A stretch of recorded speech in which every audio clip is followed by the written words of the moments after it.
Welcome to This Explainer. Today we're tackling a subject that is absolutely buried in modern debate, deflection, and quite frankly revisionism. The age of Aisha at the time of her marriage. We're going to look strictly at the highest grade authenticated primary texts. No hedging, no modern filters. Let's just dive right into the mechanics of the modern apologetics surrounding this and see what the evidence actually says. So first things first, why does this even matter? The immediate deflection you'll hear is, well, you can't judge the 7th century by modern standards, or, hey, other kings and emperors did this too. But our source document clarifies right out of the gate that this isn't about judging the 7th century at all. The stakes here are entirely theological. Think about it. No Roman emperor or medieval king is being held up today as the perfect, binding moral exemplar for billions of people. And that brings us directly to the Quranic concept of uswa hasana, which you'll find in Surah Al-Ahzab 33:21. This specific designation establishes Muhammad as the perfect eternal pattern of conduct for anyone, anywhere, at any time. And, as our source points out, this exact designation is what sets the trap for modern apologetics, because no other historical figure who engaged in these practices ever claimed their conduct was an eternal template for all of humanity. Which leaves us with this brilliantly simple, inescapable logical binary. You literally cannot have it both ways. Either this conduct is perfect, eternal guidance for all times, as the theology claims, or it's just a product of a historical 7th century moment. Apologists can't claim the conduct is eternally perfect while simultaneously turning around and excusing it using the norms of antiquity. It just doesn't work.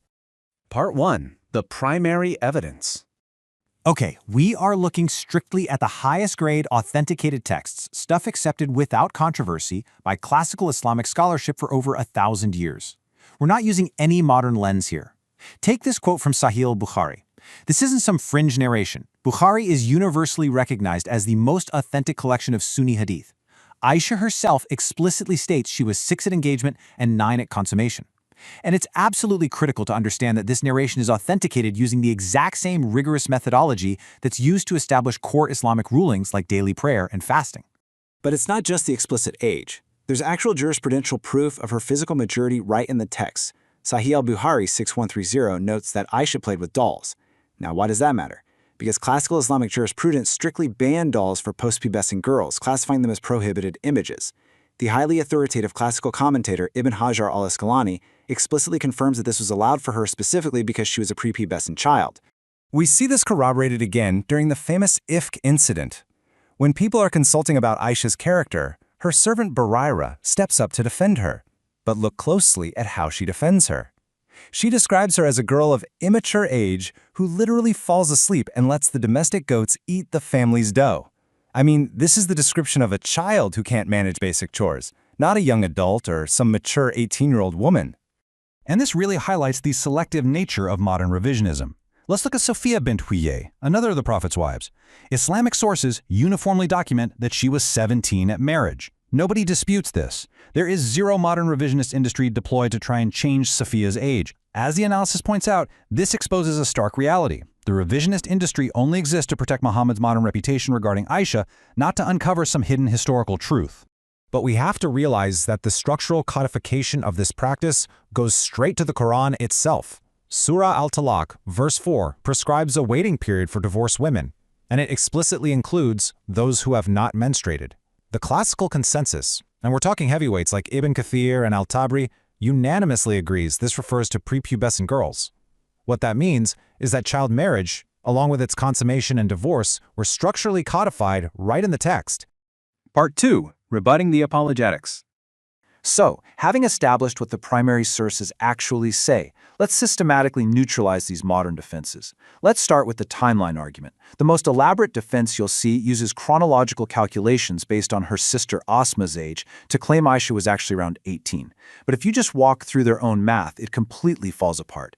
Even if we accept their highly motivated selection of historically uncertain dates, an implied birth in 605 CE makes her 17 at the Hijra and at most 19 at consummation. The math literally never reaches 21. It relies entirely on destabilizing authenticated hadith using arbitrary historical approximations. Then there's the argument that Aisha was previously betrothed to someone else, which supposedly proves she was a mature, marriageable adult. The rebuttal to this is absolute. Pre-Islamic Arabian betrothals were routinely arranged for infants, just to secure tribal alliances. A prior betrothal proves absolutely nothing about her actual age. Plus, under the apologist's own revised timeline, this supposed betrothal would have happened before she was even born. You'll also see attempts to weaken the hadith chain itself. They'll specifically target the narrator Hisham ibn Urwa, claiming his memory failed in his old age. This completely exposes the hypocrisy of the apologetic.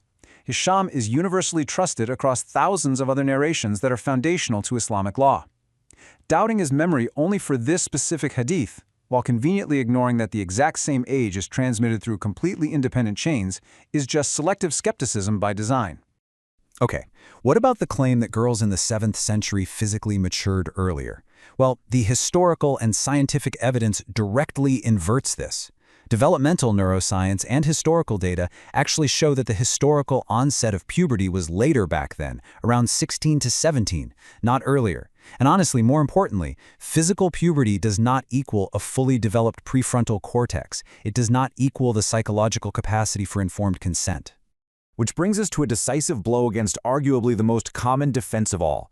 It was normal for the historical context. As our source points out, historical universality does not establish morality. Slavery and conquest were also universal at the time. But the fatal flaw is this: if the 7th century historical context excuses the behavior, then the behavior cannot be eternal universal guidance. That defense literally destroys the very theological claim it's trying so desperately to protect.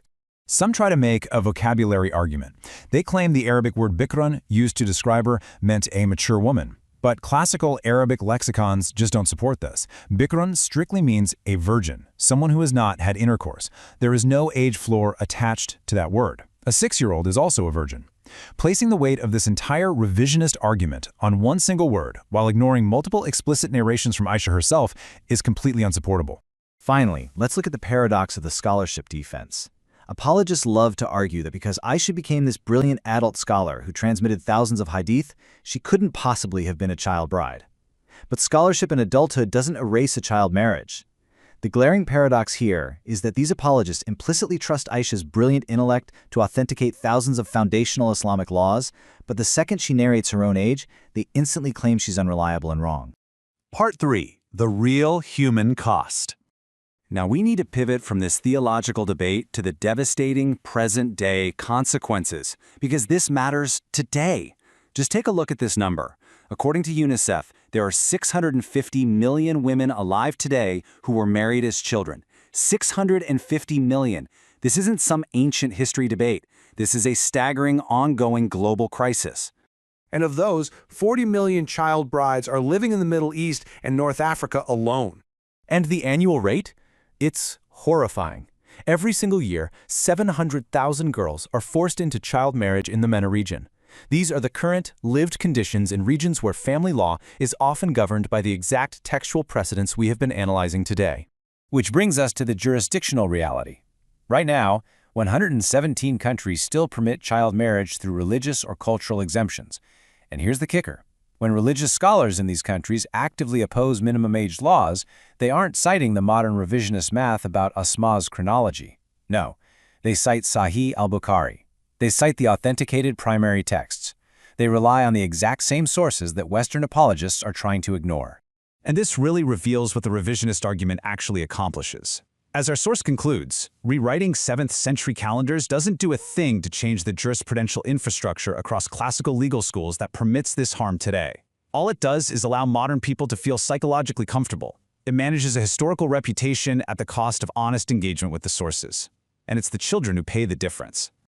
So we end this explainer with a piercing final thought. Does arguing that Aisha was 18 protect a single child today? The evidence says no.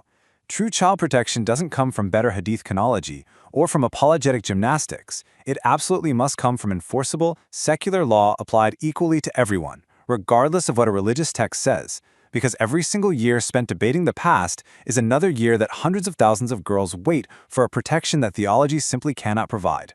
Thank you so much for joining me for this explainer.